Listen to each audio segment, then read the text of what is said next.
Lepo pozdravljeni in dobrodošli v studiu EF. Danes je z nami profesor Vasja Rant, govorila pa bova o novem večletnem finančnem okviru Evropske unije. Dober dan. Dober dan. Pred nami je torej novi okvir za obdobje od leta 2028 do 2034. Katere bistvene novosti prinaša? Zdaj, pri pripravi tega okvira se je Evropska komisija soočala v bistvu s tremi izzivi. Prvi je, kako povečati fleksibilnost proračuna EU, glede na to, da imamo relativno dolgo 7-letno obdobje, ki je precej rigidno, v vse bolj negotovem svetu. Drugi izziv, s katerim se je soočala, je, kako povečati financiranje evropskih javnih dobrin, ki so ključne za prihodnjo konkurenčnost in blaginjo Evropske unije. Tretji izziv, s katerim se je soočala, pa pravzaprav izhaja iz sedanjega finančnega okvirja, v katerem se je, se pravi v obdobju 2021-2027, se Evropska unija zadolžila za potrebe okrevanja po pandemiji, se pravi ta izziv je pa povezan s tem, kako ne bi se zdaj ta skupni dolg odplačeval in vključeval v okviru novega proračuna.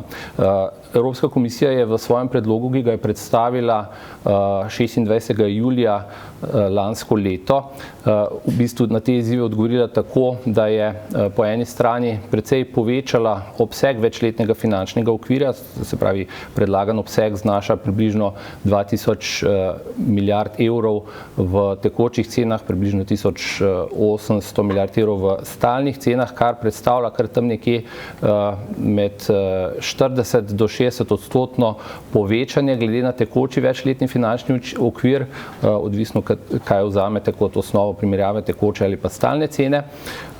Zdaj, seveda treba povedati še nekaj, da v preteklem obdobju smo imeli mi poleg rednega večletnega finančnega okvira, se pravi za obdobje 2021-2027, še nek dodaten znaten paket, tako imenovan Next Generation EU, to je ta paket, za katerega se je Evropska unija zadolžila. In zdaj, če pa še to zraven upoštevamo, potem pa pri primerjavi ugotovimo, da je predlog večletnega finančnega okvira za naslednje obdobje približno na tej ravni, kakor je obstoječi večletni finančni okvir plus ta dodaten paket Next Generation EU. Se pravi, gre za neko rahlo povečanje oziroma povečanje, če primerjate samo večletne finančne okvire. To je prva lastnost novega predloga. Druga lastnost je, da je Evropska komisija bistveno zmanjšala število proračunskih naslovov oziroma kategorij izdatkov in s tem povečala fleksibilnost proračuna. V tekočem večletnem finančnem okviru imamo 7 naslovov, v predlogu, ki ga je komisija predstavila, pa samo 4, pri čemer je proračunske izdatke pogrupirala v 3 take operativne večje kategorije. Prva kategorija so pravzaprav nacionalne ovojnice, kamor sodijo vsa sredstva kohezijske politike, kmetijske politike in pa tudi sredstva za migracije. Potem drugi steber oziroma drugi naslov so sredstva za konkurenčnost. V tem naslovu največji delež odpade na tako imenovan sklad za konkurenčnost, približno 400 milijard evrov. In tretji naslov se nanaša pa na zunanje politike EU, se pravi globalno Evropo. Za to spremenjeno strukturo je poleg povečane fleksibilnosti Evropska komisija tudi zasledovala povečevanje deleža teh sredstev, ki grejo za evropske javne dobrine, zlasti gre tukaj za sredstva seveda v okviru tega sklada za konkurenčnost in širšega naslova za konkurenčnost, tako da se je v bistvu predlagana struktura zdaj proračuna malo bolj nagnila v smer teh sredstev. V tekočem finančnem okviru, mogoče za primerjavo, je približno 60% vseh sredstev namenjenih za kohezijsko in kmetijsko politiko, se pravi v obdobju 2021-2027, v obdobju 2028 do 2034 naj bi ta delež padal na 40%, medtem ko naj bi se delež teh tako imenovanih centraliziranih sredstev za konkurenčnost povečal iz manj kot 20% na tam nekje 30% celotnega proračuna. Kaj ta večji poudarek na centraliziranih sredstvih pomeni za Slovenijo? Za Slovenijo to pomeni, da se v bistvu po eni strani spreminja kalkulacija Slovenije v samih pogajanjih. Pozicija Slovenije do zdaj je bila precej odvisna od sredstev za kohezijsko politiko in kmetijsko politiko. Ti dve sicer še naprej ostajata pomemben del proračuna, ampak ker se bistveno povečuje ta del sredstev za centralizirane programe, eden od najbolj znanih recimo takšnih programov, ki jih poznamo tudi na univerzi, recimo je program Obzorja, gre za program raziskav, in pri teh centraliziranih sredstvih seveda je dostop do teh sredstev povsem drugačen kot pri sredstvih, ki sledijo iz nacionalnih ovojnic. Pri centraliziranih sredstvih gre za razpise na ravni Evropske unije, se pravi, gre za to, da bo morala Slovenija, zato da bi lahko v večji meri dostopala do teh sredstev, bistveno spremeniti svojo miselnost in nekako zlesti iz domačega peskovnika, kjer smo se pogovarjali o razdelitvi sredstev potem za kohezijo znotraj države in posebej za kmetijstvo znotraj države, zdaj bolj na ta princip konkuriranja po načelu odličnosti na ravni Evropske unije, pri čemer je potrebno poudariti, da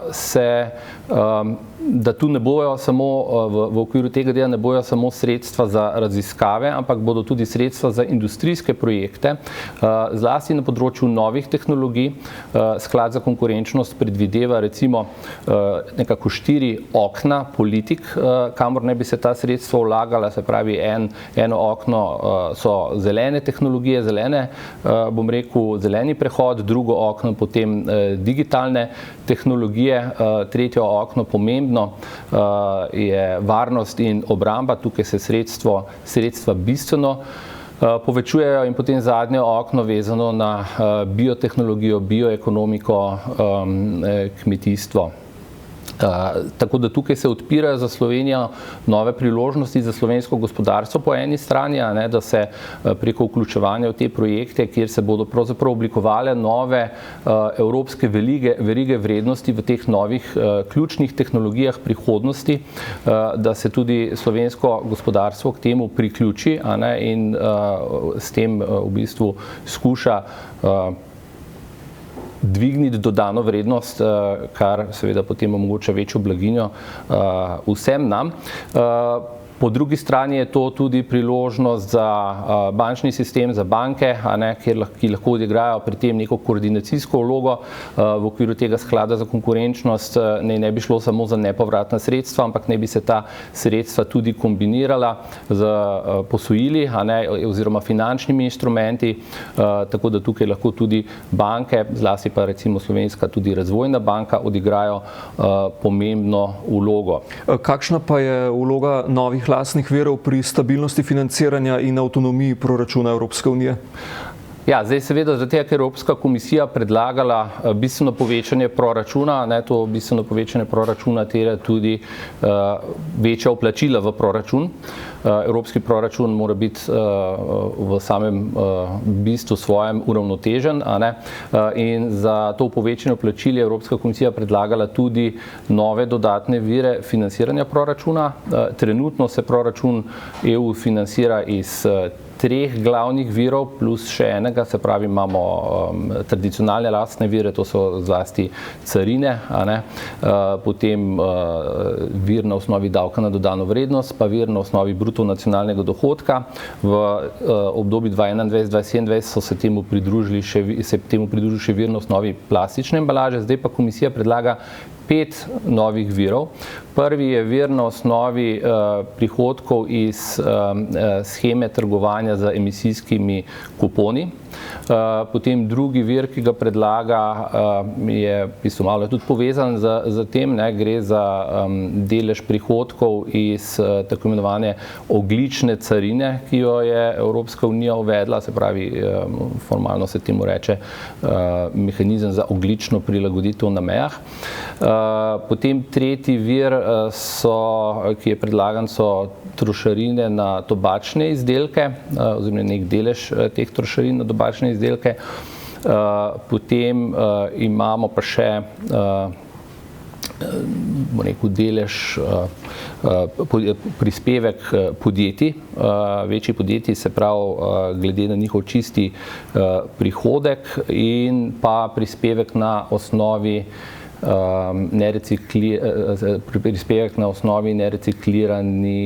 nerecikliranih elektronskih naprav.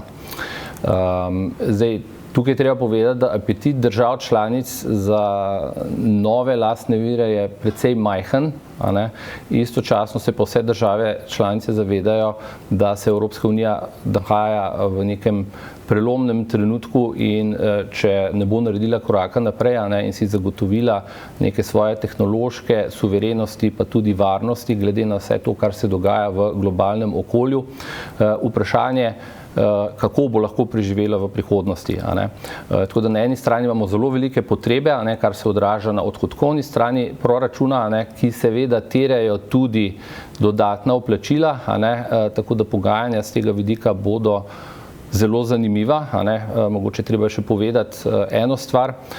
Trenutno se pogovarjamo samo o predlogu komisije glede večletnega finančnega okvira za obdobje 2028-2034.